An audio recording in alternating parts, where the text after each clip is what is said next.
Hi guys! Welcome to our vlog!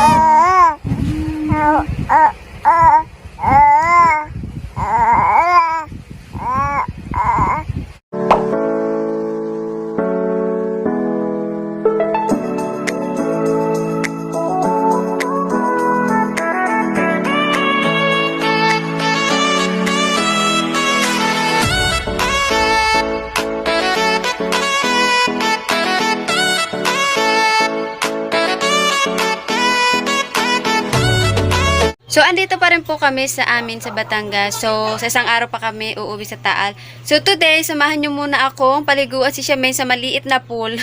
So, dalawang bata na naman yung paliliguan natin. Pagbababa din muna natin sila ng ilang minuto doon. Kasi sobrang banas ngayon, guys. Sobra. So, si Charmaine laging pawisan, guys. So, nasanay na din siya na lagi ko siyang nililiguan araw-araw. Kaya sobra siyang pagpawisan kapag mainit, sobrang banas. So, comment nga kayo guys kung mabanas din dyan sa bahay nyo. Kasi dito parang talaga kaming sinasalang sa apoy sa sobrang banas, sa sobrang init. So, si Charmaine na lang yung liliguan natin ngayon guys kasi yung isang bata umuwi na. Yan na. Ayun no.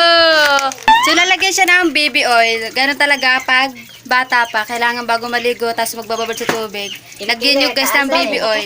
Sa dibdib at saka sa likod. So, yun ang turo ng aking mama. Yan. Kiling may putok. Gusto niya magbababad. So, panoodin nyo si Charmaine magligo. Naglalandi na. Ayan na. Charmaine! Charmaine! Tingnan nyo ang gagawin niya sa hose. Yan, nainom yan. Sige. Yan, gustong-gusto niya magbababad sa tubig. Kasi sobrang banas, guys. Nakakasakit na ng ulo ang sobrang init. Kaya, kung may mga bata kayong maliliit, paliguan nyo lang sila. Pagbabadin nyo sila ng kaunti sa tubig para naman mawala yung init nila sa katawan. Pero guys, lagayan nyo sila ng baby oil sa dibdib at saka sa likod. Para daw kahit magbabad sila sa tubig, ay hindi mapapasok ng lamig yung bata. So, turo lang yung sa akin ng aking ina. So, wala lang masama kung susundin, diba? Ayan. So guys, araw-araw ganyan ang ginagawa ko. Pinapaliguan ko siya, binababad ko siya ng kaunti sa tubig para naman nga hindi banasin. Yan, tuwan-tuwa naman. Charmaine! Charmaine! Ay! Nawala na yung isa niyang kalaro guys, si Puti, umuwi na daw. Kasi umalis kami kanina, nagpunta kami bayan, bumili ako ng diaper at gatas si Charmaine pagbalik ko. Sabi ko, liliguan ko yung dalawa. Isasama ko din si Puti. Pero umuwi na daw. Pag uwi ko, umalis na yung mag-iina.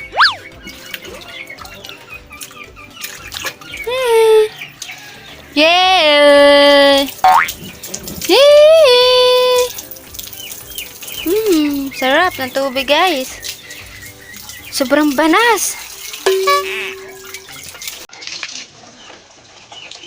Gusto yan.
Napakadaldal.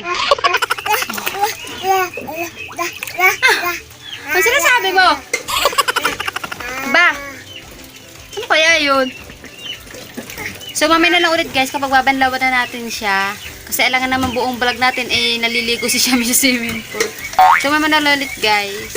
Kasi guys, si Shamin, maalam na siyang maglakad. So, ipapakita ko sa inyo mamaya. Kasi may nagtatanong din kung ano na do update kay Shamin. Kung maalam na ba siyang maglakad, kung nakain na ba siya ng kanya. So, sa pagkain naman guys, hindi pa siya kumakain ng sarili niya. So, sinusubuan ko pa din siya. Pero sa paglalakad guys, dito na siya natuto sa amin na maglakad. And dinala po namin siya dito sa kanyang lula. Hindi pa po siya lumalakad. Pero nag-uutay na siya guys na maglakad-lakad. So, makapit pa lang siya sa mga pader. Pero ngayon, maalam na talaga siya guys maglakad. So, nakakatuwa. Talagang habuling-habuling ko na siya. Sobrang likot na. Mamaya, ipapakita ko sa inyo guys. So, napaka-haggard ko na. Pawisan-pawisan ako. Kasi sobrang banas guys. So, ayan o. Nagmamantika na ako sa pawis. So, mamaya na ulit guys. Ayan o. Kalikutan dito. Hi!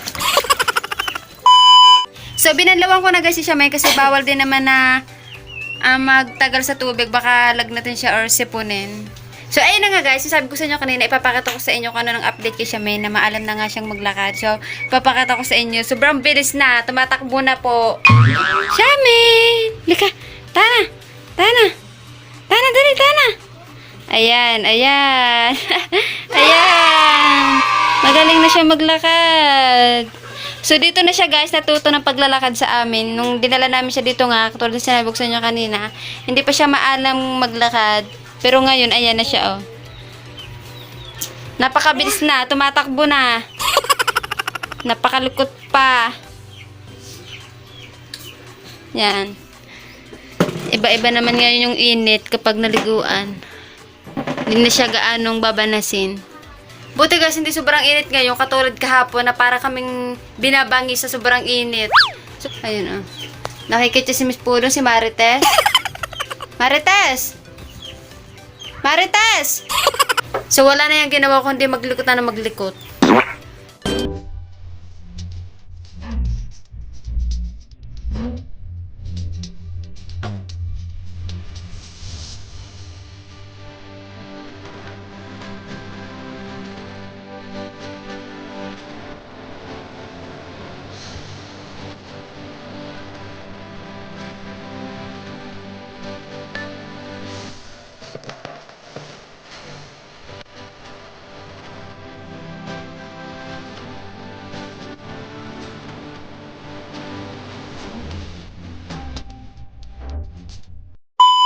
So guys, napatulog ko na si Shamin kasi ganoon talaga yung pagbagong ligo. Antok na antok. Ayan. Tulog na tulog sa kanyang duyan.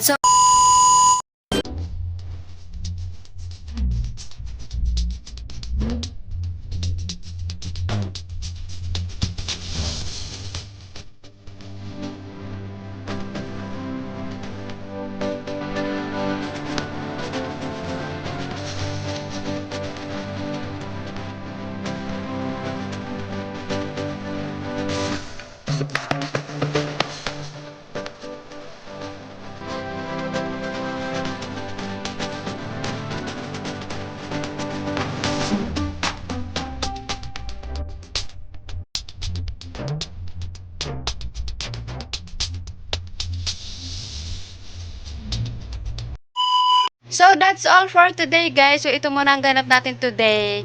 Kasi nag-update lang naman ako sa inyo. Kasi ba naman, lagi may mga nagko-comment sa aming TikTok na kaka-upload ko lang ng vlog, nagko-comment agad ng, Mami Risa, kailan po ulit ang next vlog? Mami Risa, kailan po ulit kayo magbablog? Kahit kaka-upload ko pa lang naman ng vlog. So, ayan, dahil lagi kayo nangungulit sa akin, napilitan akong mag-vlog ngayon ng kahit walang kakwenta-kwenta yung binalag ko. Na kahit minsan naman napapanood yun na yun dito. So, ayan, gusto ko lang naman mag-update sa inyo. Kahit ayan lang muna ang vlog natin. So, natutuwa din naman ako sa inyo guys kasi nagko-comment kayo ng gano'n sa aming TikTok na ayun nga na gusto nyo ulit mag-update kay Shamin, mag-update sa life namin, ganyan. So, ayan na, nag-update ako sa inyo kahit ayan lang muna ngayon. Kasi, hindi ko na rin alam kasi kung ano yung iba-vlog namin kasi parang na-vlog ko na lahat tungkol kay Shamin. Pero habang lumalaki guys si Shamin, update ako ng update sa inyo. So, ito muna, pagpasensyahan nyo na muna itong vlog natin na to. And guys, nagpasa yung Daddy Edmer nyo sa akin ng pictures na may mga bata daw dun sa Taal na ang tagal daw dun umalis. Hinahanap daw si Charmaine. So, yung daw mga batang yun, may inabot sa Daddy Edmer nyo ng candy. So, ayan, ipapakita ko dyan, ayan. So, nag-abot daw ng candy, tapos ibigay daw kay Charmaine. So, ayan guys. So, nagpapasalamat ako sa mga batang yun na dala pa talaga doon ng mga candies para ibigay kay Charmaine. So, na-appreciate ko yung mga ganong bagay guys, kahit maliit na bagay. So, sobrang naming na-appreciate yun. So, ayan, pa-thank you na din ako sa inyo kasi kahit hindi ko nakita na ang Daddy Edmer nyo lang nakakita sa inyo ayan, nagpa-thank you pa rin kami. Nagpa-thank you pa rin ako kasi sobrang na-appreciate ko yung mga ganong bagay. So, ayun lang guys. Pasensya na kayo kung ito muna ang ating vlog for today. So, abang-abang na lang ulit sa next vlog. So, ayun lang guys. Thanks for watching and see you our next vlog.